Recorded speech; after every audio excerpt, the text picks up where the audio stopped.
Hey, I'm Michael Dorinda, And I'm Jake Bennett. and welcome to episode 91 of the North Meet South Web podcast. Why not? Right? I mean, why not? You got to Why have not? some fun with it. Oh, I Why missed not? it. Dennett. Oh Sorry. no, I'm supposed to do that. I'm supposed to do that every time. Hey, folks, scrap it. we have amazing news. I want to start off the show with this. We found a colloquialism, which I'm going to have to look up the definition of that because I know that's the right word. Okay. A colloquialism is a word or phrase that is not formal or literary, typically one used in ordinary or familiar conversations. So, the use of ordinary or familiar words or phrases, Mm-hmm. right? So, we were talking about some folks that were kind of advanced in their years, and we both said at the same time, they are no spring chicken. That is the first one I have found that sort of, we both understood. We said at the same Yeah, time. This usually I'm. doesn't happen. It's usually like Michael says, I mean, it's not the cat's pajamas. It's like, the what? I was more It's impressed with not the the fact what? that we said it at the exact same time, and there was no Yeah, latency, I so that agree. we actually said it at the same time. Yeah, that was Um, impressive. I agree. yeah, that certainly never happens. So, No, that definitely never happens. So, yeah, that was a fun way to start the conversation here. So, Hmm. yeah, absolutely. Hey, thanks for joining us. We've got, as always, kind of our random smattering of thoughts we wanted to talk about with each other this week. Of course, this is always just kind of a chance for us to catch up and shoot the breeze, Mm-hmm. if you will. And so I wanted to talk to you real quick. I know that you say that you don't like doing this, but I just want to hear a quick update. How's work going? How's the new place? Pretty good. Still, Week 3? Are we in week? No, we're in week just 5. finished week 4, so yeah, starting this week Week is 4. week Okay, 5. Yeah, week we've got 5. a bank holiday here on Monday, so 4-day week for Okay, me, which nice. is good.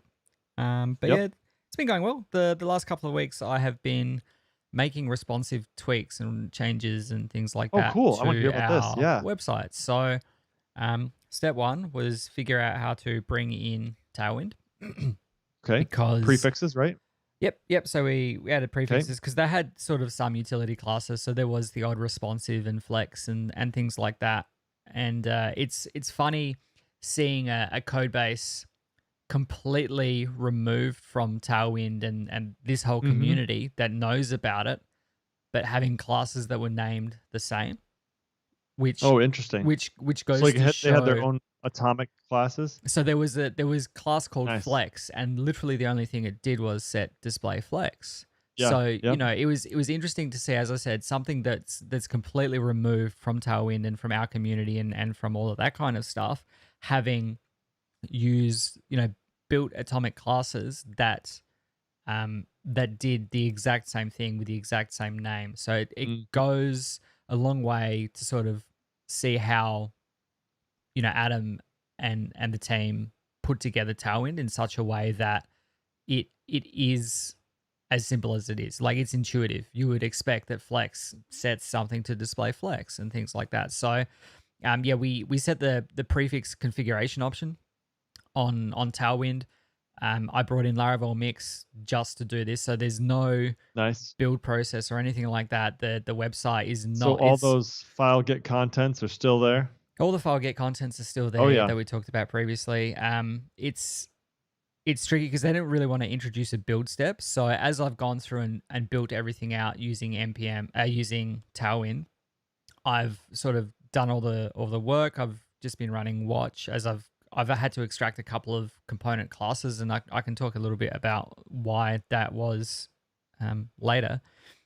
So done that, and then essentially just shipping a compiled npm run prod version of Tailwind, and then just jamming that into the roll up that's already there. So that's been good. It's been a little bit tedious, um, because it's all built in PHP, but it's not templated. There's no Ah, that's rough. yeah, there's no There's there's no like no layout file or no anything layout like file, that. no Yeah. blade, no components, no extracted Yikes. partials, Ouch. nothing like that. So there's a lot of duplication across all of Which the kind of different that's pages. It's a little bit surprising, honestly. Like a lot of times, like even if you don't have a great templating language, and a lot of places you'll see like, I know at least in some of the hand rolled stuff that I used to do is like you extract like a functions.php class or like Mhm. a header.php or footer.php or something Yeah. like that. So there's like a header and there's a footer.php file.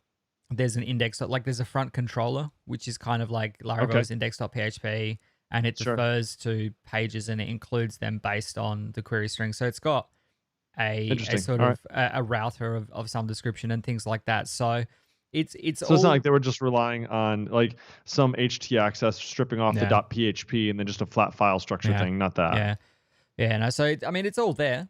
It's just um just put together. So the trickiest part I had was obviously because all of these files were duplicated and they had lots of similar but slightly different components and things like that Yeah. shared across different pages. It was um you know got to copy and paste and then and then you do hit that sort of maintenance trap that is a worry for utility CSS in that, well, I've changed it from max width 6L here, and now I have to go and change to set max width 7XL, so I have to go and change it everywhere that I've Right. done that so that it's Yeah. Yeah. consistent. So Yeah. it wasn't too much of an issue. It's just the repetition and the making sure everything's consistent. Which if you were using something like Laravel with Blade, partials or components, or if you were using view components, or if you were using any number of different static site generators, that would all be catered to. There is plans to sort of redo the whole website from scratch later in the year, so it was kind of like just make it responsive now and worry about bits and pieces, worry about that kind of thing later when the website gets redone. So grin and bear it for the time being. But yeah, went through and did all that, which was a good experience, sort of going through and then obviously fighting some things. There's some subtle differences because Tailwind brings in its own normalize and its own base styles and things like that. So there's line heights that are Yeah, that slightly does. different, which makes that the Right, right. nav bar is slightly taller, which means that some of the other stuff that's based around a certain height, a fixed height of that nav bar is a little bit off in some places, and just kind of Yeah. dealing with that kind of stuff. And then whilst Tailwind is Those very things are really tough configurable, to catch too, by the way, yeah, right? I mean, like it's almost like you need a visual diff tool if you've seen those before. And mhm, I know that like the folks who made what is it, GOIP stuff, what is that? I know those folks. Matthias yeah, and his and wife. Michelle, Yeah, exactly. They make that one visual diff tool where you can kind of take a snapshot before and a snapshot after, and it'll like kind of mhm, highlight the areas where it's different. yeah, It'd almost be worth it, like if you were introducing Tailwind to a site that doesn't have it, because it does slightly change some of those things, like those global settings. mhm. Like it almost might be worth saying, like, okay, take a visual snapshot of this and then compare it before and after without doing any Tailwind style changes. Just like what is And the just to see reset what's effect? different, yeah. So you could see, yeah, that might be interesting. And it's and Okay, it's sorry, and I it's interrupted. all it's all very subtle things. Like Right, Tailwind just will little bring stuff. in line height, whereas there's no default line height. It'll set it changes the box sizing from content box to border box or box, which one of Mm-hmm. those. Yeah, right. It's That's slightly right. Yeah. different. And having a different box sizing model means that things are slightly, they'll be out by 1 pixel here and there because they're not accounting for your borders and things like that. So just little things like that now that I've finished doing all the rest of the site, I need to go back over it and sort of fine tooth comb it. And there's bits and pieces that have kind of shifted by a few pixels that just need to be fixed up there. Um, and just figuring out, how to change that, whether that be through the Tailwind config or Tailwind now gives you this at layer directive that you can use in your CSS. And you can say, like, you could put it wherever. Before there was like in your main.css, you had at Tailwind base, at Tailwind components, at Tailwind utilities. And then you had to put things in a specific place if you wanted them to sort of take on the Tailwind components in the sort of the hierarchy.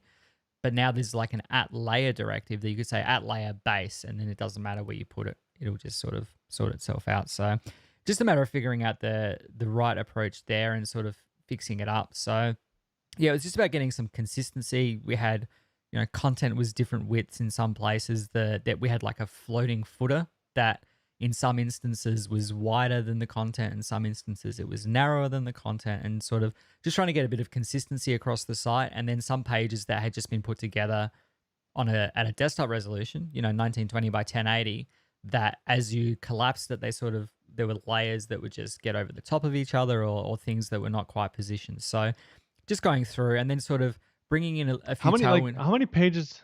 Yeah, how many pages are you talking about here? 20, 25 ish. Okay, okay, that's not It's not, too terrible. I was it's not a massive site. Yeah, I And was there is some curious. templated Right. stuff. So there's like a blog, which is essentially 2 pages. There's an online Sure. shop. There's a knowledge base, like a support section that's, it's templated content. So it's not like I have to address all of that separately. It's just, update the templated pages and go from there. But the pages that were being updated, there was like plan selectors and these are the features and things like that. So there was a good opportunity there to sort of extract the the the CSS components. So there's like a feature card, and then getting a group of those and using CSS grid to then have 2 rows of 3, and then extracting that to a partial, so then I could reuse that, because where the features between the plans were the same, I could just include that file in those pages. So where it was previously just duplicated on all the pages that need to be, well, now I'm just including that partial, which allows me to change it all in one place, and then play around with things like that. So, and then pulling in a few Tailwind UI niceties just around, if you've Mm-hmm. looked at their features with, the ticks, just taking like globs of text and splitting them out and just making it a little bit more digestible and things like that. So it's been a fun experience, and Tailwind UI has made it really easy to sort of give it that designed look without having to go away and actually have it designed, and just sort of Yeah. freshen it up a little bit, Mm-hmm. which has been nice. So There's it's funny, like there's little things that Tailwind does like that just make the biggest difference. Like I went through one of our designs recently and realized that we didn't have, I think it's like letting regular. I think it's what it's called. You know what I mean? It's just like the yeah, line spacing is set to like 1.4 rems mm-hmm. or something, and you kind of look at it, you're like, man, that just doesn't feel right. And then you put that letting regular on it, I think, and it's like it does, it does that 1.4 rems, and like, oh yeah, my gosh, it just yeah, feels like it can breathe yeah, now, right? yeah, Like little stuff like that are just the designer things that like designers know, but people who mm-hmm. kind of live in code all day. I mean, not that that's not designers, but also just people who are kind of more concerned with getting the stuff on the page rather than Mm-hmm. like I'm tweaking the design all the time. Yeah, yeah, You get so much assistance just from kind of doing what Tailwind already kind of does for you. mm-hmm. So yeah, and I think some of that stuff is included in, and now that they have, I think it's called Pros. I think it's what it was. Is that what it's called? Yeah, there's the, PROSE. the Like if you do typography that, stuff. Yeah, I yeah, think right, in Tailwind 2 they kind of just shipped a whole bunch of, like, these are the recommended leading line heights yep, for H1, yeah, H2, H3 paragraphs and all that kind of stuff. So there's a lot yeah. more opinions in there, but it does, and it is opinionated. But if you look at it, it does look nicer, and it's consistent across the whole board. And anyone that's listened to any of the talks that Steve's given, and even just stuff that Adam has said, a line height of 1.4 on a thing that is 60 pixels is different to 1.4 at 20 pixels kind of thing. So just adjusting that based on the different sizes and things like that really helps as well, and just makes everything to look a lot more cohesive and it look a lot nicer as well. So having the opportunity to go through and do all of that has been nice, and just cleaning things up. I sent a screenshot to Steve and I said, I'm kind of struggling what to do with this. And it was kind of like a feature card which had an icon in the top left corner, and then you have your title and then your text. And he's like, well, what if you took that icon that's in the top left corner and sort of like inset it so that it's above and in line with the text and slightly up and above the top of the box, the feature card itself, and then invert the colors. So rather than having a red icon on a white background, have a white icon on the red background, whatever the color is for that thing. Yeah. And so, just those small little things that really lift the design and make it look, as I said, designed without being designed. So it was nice to hear from Steve and get a little bit of feedback there. So and I sent it through to my boss, and he was a bit like at first, and then he's like, actually, you know what? I've looked at it for 5 minutes and it looks nice now. So it's Yeah, good it's just to kind of that kind of initial get that shock. feedback. Yeah, it's like, well, this is very different kind of thing. But it's nice Yeah. sort of taking, Firefox gives you the ability to sort of take a screenshot of a full page. You're right. And Chrome and does it's too. and it's not without its errors. Like, as it takes photo, takes a shot and stitches it all together, some things don't quite line up. All the like background Yeah, images and I've things seen like that that can before. disappear, and so you get these aberrations, but you get the general idea. And so taking a full page screenshot of the current website and then comparing that next to what had been changed, and it just looks that little bit cleaner, and nicer to look at. So By the way, for those who don't know how to do that in Chrome, if you open up your console tab and then press Command Shift P, or is it just Command yeah, P? Command Shift V, I think, should Yeah, open up Command Shift the P. palette. Yep. Yeah, the palette, and then you can just say screenshot, and it'll do capture screenshot, full size screenshot, area screenshot, and so yeah, if you do that, it works well too. Let's see if I can type in like mobile. Let me see. Let's see.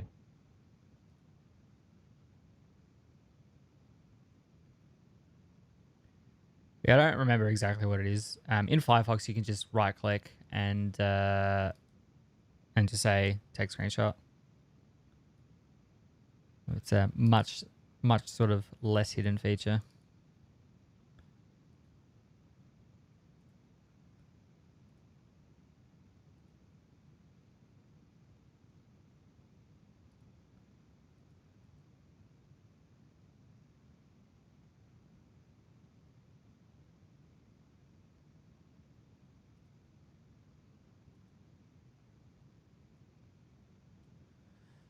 Anyway, our listeners can't see it, but I just sent you some screenshots of the before and after, just to, and it's not massive changes, but it is, just tidying it up a little bit and making it a little more cohesive in terms of design. So,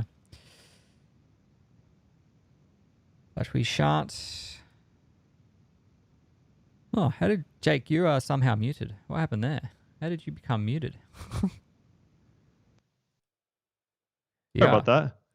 How did you muted yourself? I'm like, you must be doing something. So Oh, you know what it was? I know what it was. It was because it's because I was trying to figure out how to do a stupid screenshot. So anyway, the funny thing is you'll hear me talking and then you'll hear you talking over me and then me talking again. Because I was like, what is the world?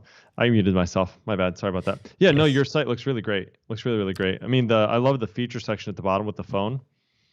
Looks really nice. Nice Yeah, work on that. So you did all tied it that. up. Yeah, so all of the Nice job. assets and stuff were already there. It was just, I came through and tidied it up. And as I said, it was just about normalizing the design. It was about cleaning it up. It was about making it a little bit more consistent. There's, still some things that could use a bit more love, but I think, it's just the broad Shoga effect.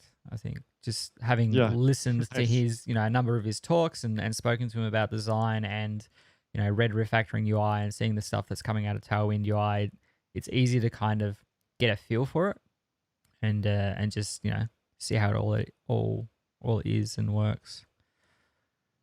So I was the one thing I was saying too is that you had mentioned grid. And just how like grid is just really, really nice. I've loved working with it. Like Flex is amazing, use it all the time. But anytime you have something that's like a repeating set of things that you need to kind of change based on the responsive, the different breakpoints and stuff, grid's been super nice to work with. I was saying Firefox has a really, really great set of tools for working with grid as well. Yeah. So if you're working with grid at all, definitely check out Firefox's developer tools. The other thing I was going to say just before we move on grid, the only thing that agitates me about grid, if you're using Flex and you have five items, five, what do you call them? Cells, I guess, 5 cells. Sure. If you're using Flex, you could say these are, W-1/5 to get 1/5, and then they'll sit next to each other and you can use the space utilities to get them to pad out and things like that. And then on a lower resolution, they'd wrap. So you'd have 5 on a desktop screen, and then on an iPad size screen, they'd be like 3 and 2. And then on a small screen, they'd just be like, 2 and 2 and 1. And then eventually you get to a phone screen and it would just be 5 rows. With grid, it gets a bit trickier because you'd want those things to be like 2, 2, and then the 1 would be in the middle, right? Or it'd be 3 and 2, and the 2 would be centered under the 3. Whereas with grid, interesting. you have to change the number of the number of columns, and then you have to offset them. So, if you wanted to have 5, I think I worked it out in the end, you have to have 7 or 8 columns as you get to a smaller thing so that you can then offset by 1 so that like the 2 at the bottom are offset correctly for the 5 for the 3 at the top kind of thing. So, or maybe it's 6 because then you have 2 2 2 and then you have 2 and 2 but offset by 1 so that they center. So there are some scenarios where flex works a bit more easily. Like grid is Hmm. flexible and it'll work. It's just if you want things to be centered correctly, you've got to shuffle the number of rows and columns around based on your breakpoints. So I mean, Tailwind makes it That does easy make because your sense. breakpoints are your Yeah. breakpoints. I did tweet during the week that like there's this murky area between like a portrait iPhone and like your small breakpoint where like if you have your iPhone in landscape, there's like this weird twilight zone of like not quite small, not quite default, not quite small. And so it's hard to kind of position things in that area. And I think the general consensus from the replies I got was just to do whatever you can to make that painful so people don't do it. Yeah. Make it the worst experience you can so that they do not do that. Mm-hmm. Yeah, man, it's like it's crazy because like I'm gonna try and stop saying like, first of all. But second of all, I remember when you'd have a site like what you're dealing with right now, and there was no framework introduced necessarily. Okay. So there was no bootstrap or foundation Mm-hmm. yet.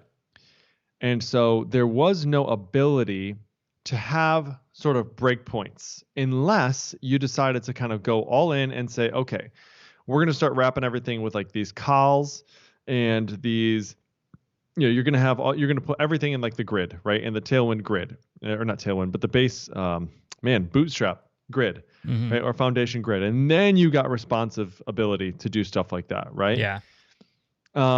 And so maybe I'm overthinking it a little bit. I don't think I am though, because with Tailwind, like it just makes doing that stuff so freaking simple. Like the ability to add, because you never had those responsive. I mean, you did later in later versions of Bootstrap, you did.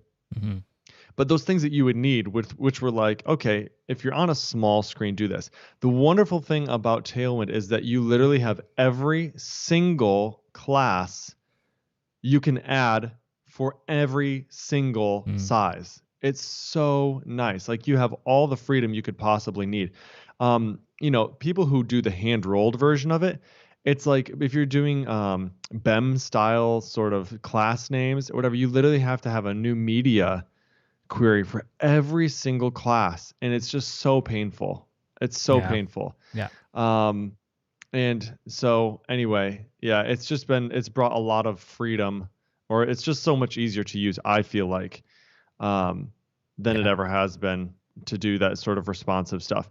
And then so the other things you have too is like because you're using the same exact classes all the time and like you get purge CSS for free, right, with Tailwind now, Mm-hmm. your CSS files stay incredibly small, right, because you're not having a new media class for every single one of these things.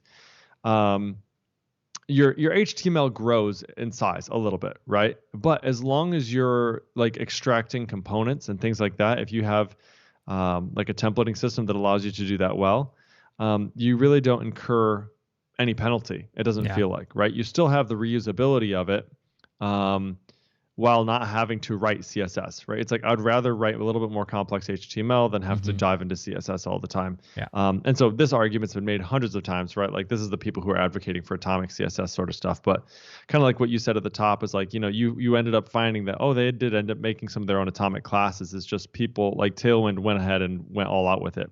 Yeah. Beard CSS was my first experience. You remember Beard CSS? I don't know Yeah. if you were around when that Yeah, I was was it. around. Like I was Mr. around. Mr. Hemp Hill. He kind of made Beard CSS, and I remember markdown2medium.com was a site that I had made with Beard Mm-hmm. CSS, and I was like, oh, this is really cool. I'm gonna get used to this. And then it was like Tailwind came out shortly thereafter, Yeah. and so yeah.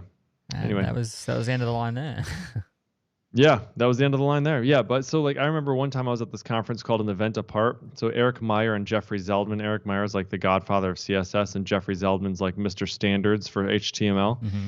And I remember we were at like a bar after the one meeting or the one day of the conference, and I was asking them about some stuff, and they're like, "Oh, you remember like when you had to do like table display cell whatever?" And I was like, I mean, like I've never really had to do that. And like, oh my gosh, you're so spoiled. They're like, you're so like you have no idea what you don't have to endure. And I feel like people who are using like Tailwind and stuff, like we're the old guard who's like, oh my gosh, you have no idea how bad it used to be. Yeah. Like the Yeah. wars we fought with media queries This and all that. website. Yeah. So on that, Tailwind is mobile first and utility first, right? So everything assumes Right. that Yeah. whatever CSS, like if you do flex col space y to whatever, that will Yeah. apply Right. from the smallest screen size all the way up to All the way to the largest. all Yeah. the way to the largest, or up until the next breakpoint. So if you go, I want to have one column with 3 rows at my smallest resolution, and then when I get to a medium, which is like a 768 by 1024 iPad kind of thing, then it's 3 columns and 1 row. Everything in Right. You have to Tailwind is override your correct. other ones, right? Yeah, everything in Tailwind is mobile first, which means that it's min width for all of the breakpoints. Whereas the site that I've been working on is max width, and so there's like all of this Yeah. weird stuff that's like do all of these things up to 600 pixels, and then there's like typically with the breakpoint, you try and like figure out your breakpoints and design within that breakpoint, which is not necessarily the right thing. Like you look for where your content breaks and you design based on Right. where the content breaks. So there are a few places there's like, here's a breakpoint at like 650 and there's 2 or 3 classes in it, and then it's 800 and then it's 700 and then there's 950 and then there's all these different things. So I suppose a completely custom design where it's built specifically, You do have a little more control. you've got more control over it, and so you do build your CSS to the breakpoints of your content. Whereas because Tailwind and Bootstrap and Foundation and whatever else, they're trying to give you a broad selection. They're like, these are the breakpoints, and you kind of end up designing to those. So it was interesting seeing that and sort of going, I remember doing that before. Yes. Bootstrap was the thing, and before Tailwind was the thing, and then and then you mentioned using display cell. Well, there are a few places where there's display table, display cell, display table cell. There's even a few places that are just straight up using tables for layout where there is not tabular data. So do they have any that's invisible do they have any transparent GIFs to align stuff, or no? No transparent GIFs. No, but there I'm is lots teasing. of Do you like remember very that, though? specific Oh, like my word. style margin topic minus 227 or things like that. So there is Yeah, specific spacing style attributes.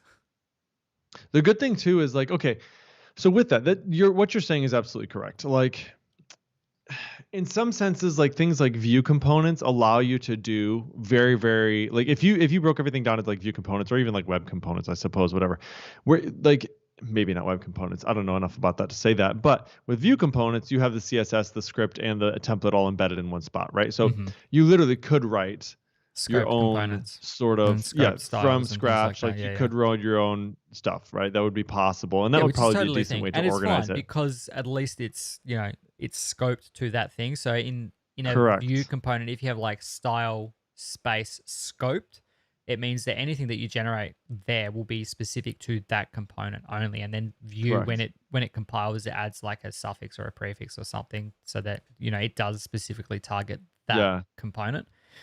It has like a unique ID or something. Yeah, and it's a good approach when you're using those tools to sort of componentize everything. There are like we talked about the functions file. There is a functions file or 3, and it's got functions that are responsible for generating like a plan selector or a plan comparison thing.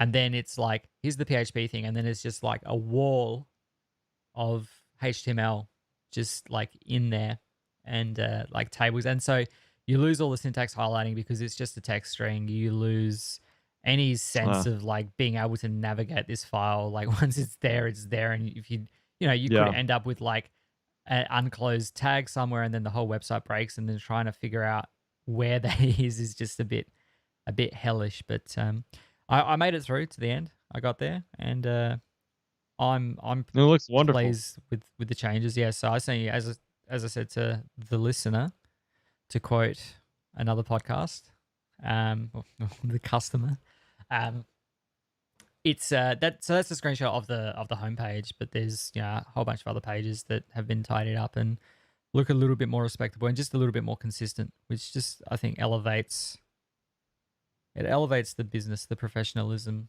or it looks cohesive kind The of thing. presence, yeah, sure. And for those of you who are watching to see this website, it's maxo.com.au. Yep, looks really good. Love it.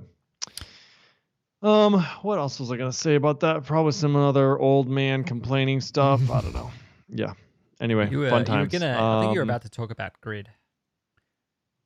Yeah, I don't remember. I was gonna say it was when you were saying stuff about Grid, about it being like you have those weird spacing things that tipped me off to the fact that they were using max width instead of min width. Because I think what I was going to say too is like basically the nice thing about Tailwind is that it does allow you to kind of set your own breakpoints. So if you wanted to have a default and then an S and then an SM and then an M and then a ML and then an L and then an LX and then an XL and then an XL2, right? Whatever. You can do that. Like you can totally do that. And again, you lose some of that like super customized ability for the sake of convention, right? And that's the probably the long-term thing is like convention is like the hero of the day. It's not perfect for sure, but for what it gets you, it's like worth it, right? It's kind of like we at work have to go through these like acceptable risk things for compliance, like on a quarterly basis, right? It's like, okay, like you look down the list and you're like, okay, this is a risk. Well, how much of a risk is it? Like, is it actually a risk? And then you're like, no. Like, what's the biggest fallout you're going to get from this? It's like not that big a deal, right? It's just, and then how much would it cost to fix it?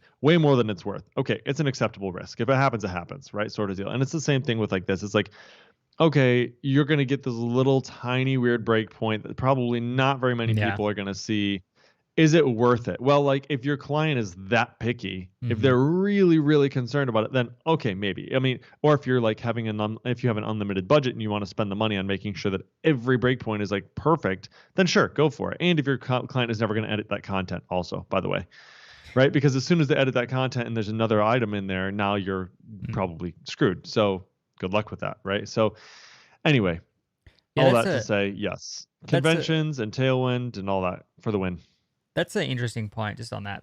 Us as developers, you're going to sit there in responsive design mode and you're going to start dragging the window. Like, where does it break kind of thing. But the thing is, people don't do that. People's, generally speaking, their browsers, people might full screen, but you might have it to a third or whatever. But generally speaking, you're on a phone or you're on an iPad in either portrait or landscape, or you're in a 1920 by 1080. And so people aren't going to often necessarily be at like 767 pixels or something, or, where you're between these breakpoints where it breaks.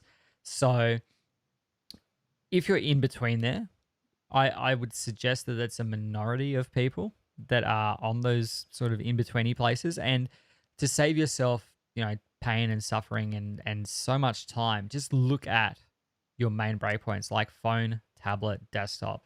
Really.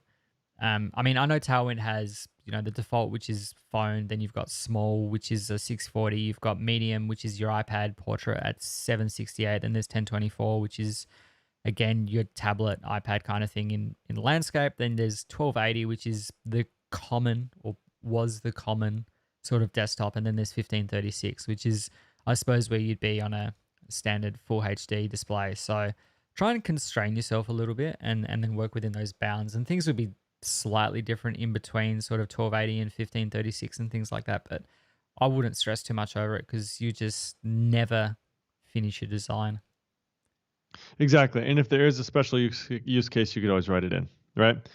But you go look at the Tailwind site and then tell me that it's not good enough, and then I will believe you that you have a need that can't be fixed also, with some other method. Right. Last thing, and then we'll move on from this. That you mentioned the that there's the MX and the ML, MR, MT. Go and have a look at the the inset documentation for like for absolute positioning, and just scroll through the list of how many variations there are, and then multiply that by however many breakpoints there are by default. I think it's 5 or 6 breakpoints, and just the mind boggles how big that CSS file is if you do not Oh yeah. run purge. Oh yeah. Megabytes and megabytes and megabytes. I think the default's right? about 4.1. Yeah, it's huge. It's huge. But that's why, I mean, like, that's, purge to the rescue. I mean, it works so well. And then purge and gzip, and you're down to nothing, right? Because most of the time you don't use a ton of classes, right? Purge. That was an Andrew So, Del Preti thing, wasn't it? I'm pretty sure Mr. Del Preti introduced Adam to Purge CSS. He might have. Because there was another one. Yeah. There was another one that Adam was using before Purge, which was similarly named but not quite the same. And the benefit of Purge CSS is that it's very dumb in its approach, in that it just looks for the exact matching string. So it'll look for flex, it'll look for MT5, it'll look for that exact thing. And then if it sees it anywhere, it'll do it. So which is why it's important and why it's mentioned over and over again to not dynamically stitch together your class names. Like if you're going to have MT5 or MT7 dynamically generated based on some variable condition, then don't have like MT dash dot and then like your ternary inline there. Like just do your logic and then do the full string MT-5 or MT-7. Otherwise, Purge won't find it, and then you might find that when you run npm run prod and as part of your deploy script, and a whole bunch of stuff breaks because there's all these classes missing because of the concatenation of your class names and things like that. So, free piece of advice. Well, actually, there's been 20 minutes of free pieces of advice, so take them or leave them, right? That's it. Do what they're worth. I'm not your dad. Hey, yeah, exactly. Except you, Eli. I know that sometimes you watch this. Yeah, Eli, if you're watching this right now, he is your dad.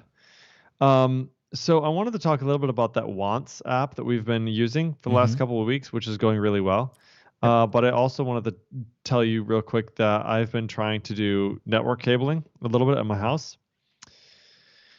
How many feet of cable have you cut, crimped, got wrong, crimped again? Oh, I just did that last night 3 times, I think. I got the end and I was like, dang it, I think I flipped the order. I didn't flip the order. I just put the end of it on wrong, right? I like didn't, I put the like little thing that clicks in. I put that up instead of down or something. I don't remember. I ran to work this morning and got like a cable tester because I was like, I can't do this anymore. I can't run around and like, does this cable right? Does this not work? I mean, like, oh my word, the worst. So anyway, yeah, that's been kind of fun. So I've been running cable from my modem down to, so like my fiber comes in on one side of the house, runs all the way to the other side of the house. It goes up into my like laundry room because my laundry room is like in the middle of the house. It goes up into my laundry room. I have my modem and then my router in there. And then my switch is in the basement. So I run another cable from there all the way back down to the basement. And then I have another cable that runs all the way up to like where the PS4 is and stuff. And then it's like, I ran all that yesterday and then I plugged it into the PS4. It's like, I'm like, okay, connect with like whatever. And it's like, plug in a LAN cable. I'm like, you've got to be kidding me. Like, why isn't this working? And then I cut off the one end and rewired it and plugged it back in. It's like, connect a LAN cable. I'm like, you got to be kidding me. This is ridiculous. Yep. So anyway, it's been interesting. I've gotten much better at putting ends on cables than I was in the past, but still not great at it. Yeah. So I wouldn't want to do it for a job. We'll put it that way. No. I mean, you'd get good at it if you did it for a job, I hope. But true. I bought a crimping tool and a cable tester some time ago, and I don't remember why I bought it, and I never used them. So they're just sitting in my drawer now. Yeah. I had like 1,000-foot box of cable and a crimper and whatever. And so I had some stuff around just because I'd bought it one time and it was like exactly the same thing, like the intention of actually running some stuff. I was like, dang, this stuff is hard to do. Like, I'm not really sure I'm really all that interested in doing this. Like, I'll just get faster internet or something. Yeah. Yep. It's like, I'll get faster internet and Wi-Fi, I guess. I don't know.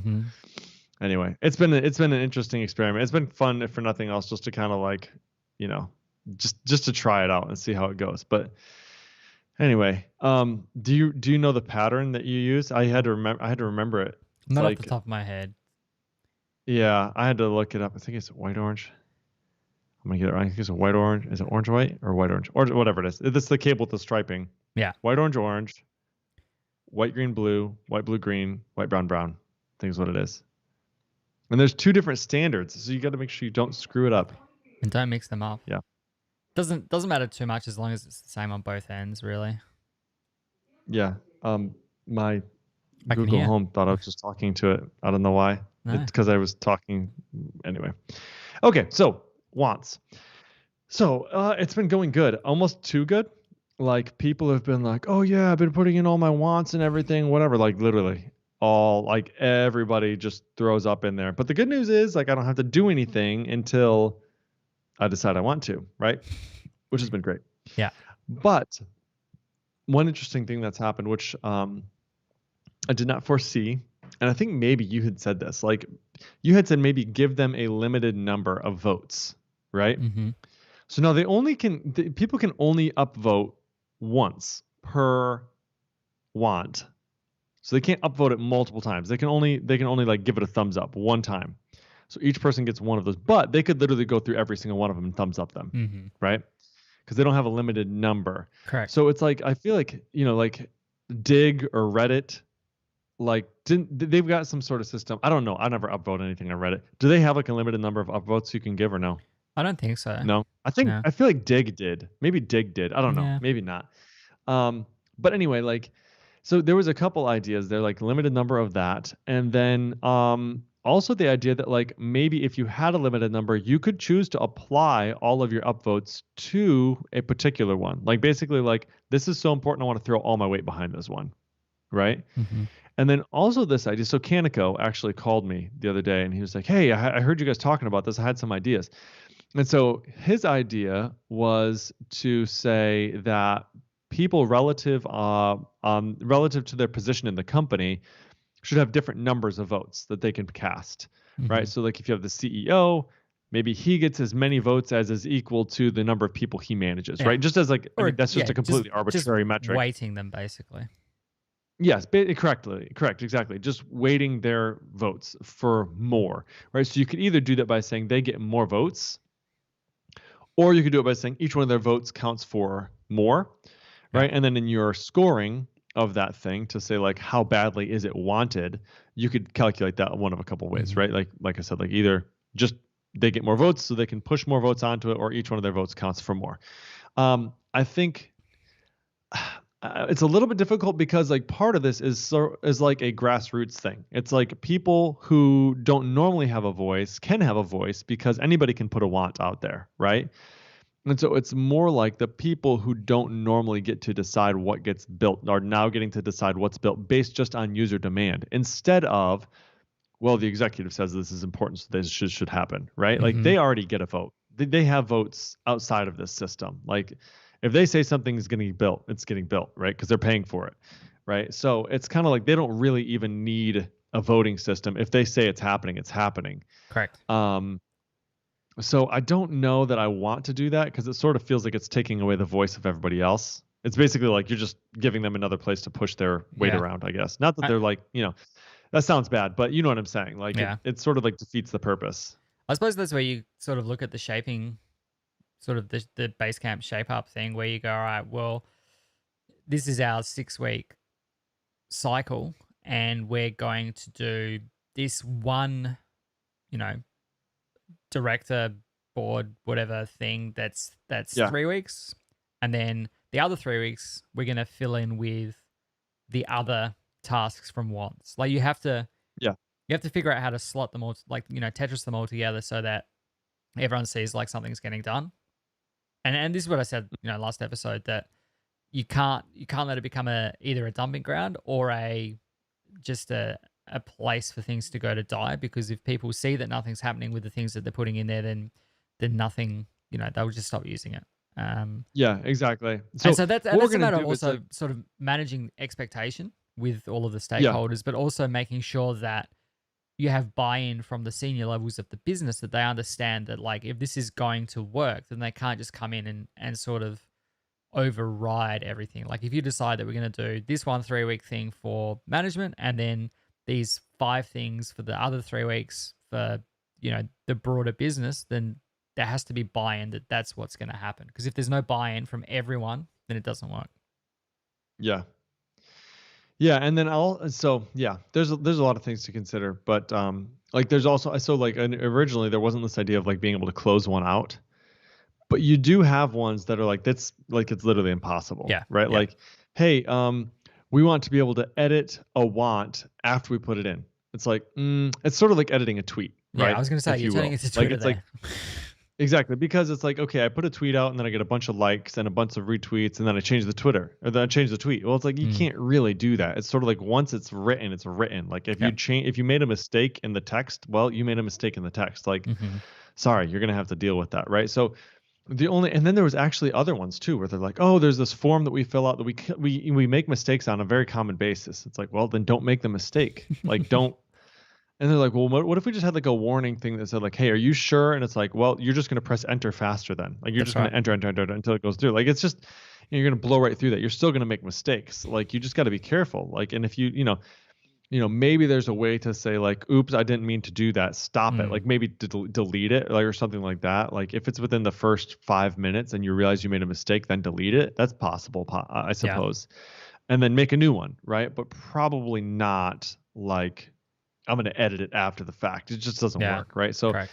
So some of those we'll have to like close out, right? The ideas are interesting. It's just that we don't really there's no real mechanism to do that. So, so I think, like you said, like in the interest of keeping it not a dumping ground, we'll have to do that. The other thing that we have is, what it does is it frees me up from having to answer these tickets immediately. The expectation is that these will be reviewed once a month. Right. So it is not broken. And if it's like previously, if it was a ticket, like there was an SLA on it. So it's like, if it hasn't been answered in this many days, it's red. Like it's out of SLA. You failed to accomplish what you were supposed to with this. With wants, there is no such thing. So like they throw it in there and it's like, it will get reviewed once a month. If it's not one of the top ideas, it got reviewed, but it wasn't one of the top ideas. So no worries. Right. So I think that's good. It still is, it's accomplishing its purpose. And sometimes people just like to feel like they've been heard, right? They have this idea, they put it out there, and it's out there now, right? And if people like it, then great. If not, then whatever, So anyway, yeah, it's been good. It's still an ongoing experiment. So, and if any of you out there have ideas, have more ideas, I think it'd be great. The one other thing I wanted to do too is like right now, each comment is worth 2 points of weight and each like is worth 1 point of weight. Right. But you can have people who comment on something multiple times. So it doesn't make sense that each time they comment should add weight to it. You know what I mean? Right now it just looks at the total number of comments. It's like, well, I mean, just because there's discussion on it doesn't necessarily mean it's a good idea. And also if it's the same 2 people commenting back and forth to each other, that definitely doesn't mean that it's got more interest. It's like, or it could be 10 people commenting people and saying, oh, this is garbage, Yes, right. So but if will the float same that to the top, but then it's like, okay, well, I've just spent time looking at this thing that looks popular, but it's all negative commentary, and people are more likely to comment to say I don't like it, and if they like it, they'll just tick the thing. Then they'll go, yep, I like it, and they won't engage with that thing. Yeah. So I think maybe better than just saying like count the total number of comments and weight it by that. It's like count the total number of unique users that have commented on this thing, sort of deal. You know what I mean? Yeah. So anyway, those are some takeaways I've had. And again, maybe eventually we will just get Jonathan's permission to say like, hey, can we share like a updated version of kind of like what we've done with this and yeah, maybe we'll do that. It's got a couple things that he didn't have, like my wants, so you can see a screen that's like the ones that you've submitted. We've got the ability, like I'm not sure if he had the ability to do comments.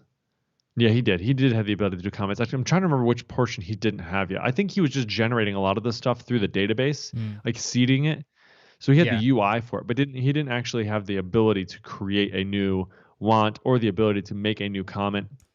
And so Wilbur Power created he used tricks and did all that, connected it up to an S3 bucket, so you can just paste in screenshots and stuff as well. So yeah, it's looking pretty good. I really enjoy it. I think it works well for our folks. So yeah, report back once you do your first sort of Yeah, we're you gonna know, do that this run Wednesday, the through. 10th. Yeah. Once you do your first Yeah. run through and sort of pick out some things and see if you elevated the quality of, you know, what you normally get reported via whatever means you had before versus the Once app.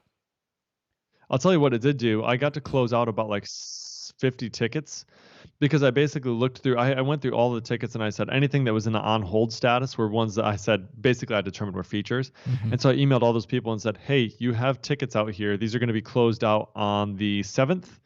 No, on the 8th. These are going to be closed out on the 8th if you haven't converted them over to a want. So Mm-hmm. if you want them, convert them. Otherwise, I'm closing them. And so everybody was like, oh, okay, I've pushed over the ones that I still think are relevant, right? Because a lot of them weren't anymore. So yeah, it's working out. I think that's helped me for sure. So Perfect. well, hey man, I think it's a good place to start wrapping it up. I think so. Anything else you want to mention before we close this out here? No. Football's back. Okay. Football's back. So I'm going to go and watch that now. My team starts in 5 minutes. Awesome, man. All right, I'll make this quick. Hey, everybody, thanks so much for tuning in with us and listening to episode 91. You can find show notes for this episode at northmeetsouth.audio/91. Hit us up on Twitter at Jacob and at Michael Dorinda. We always love hearing from you, and if you like the show, please rate it up in your podcatcher of choice. 5 stars would be greatly appreciated. Thank you also to Joe Lennon and WorkVivo. We love you guys. Thanks for sponsoring the show. Go check out workvivo.com if you have not done so before. It's like social media for your workplace. It's pretty awesome. They do a great job over there. Thanks, everybody. We will see you in a fortnight. Well.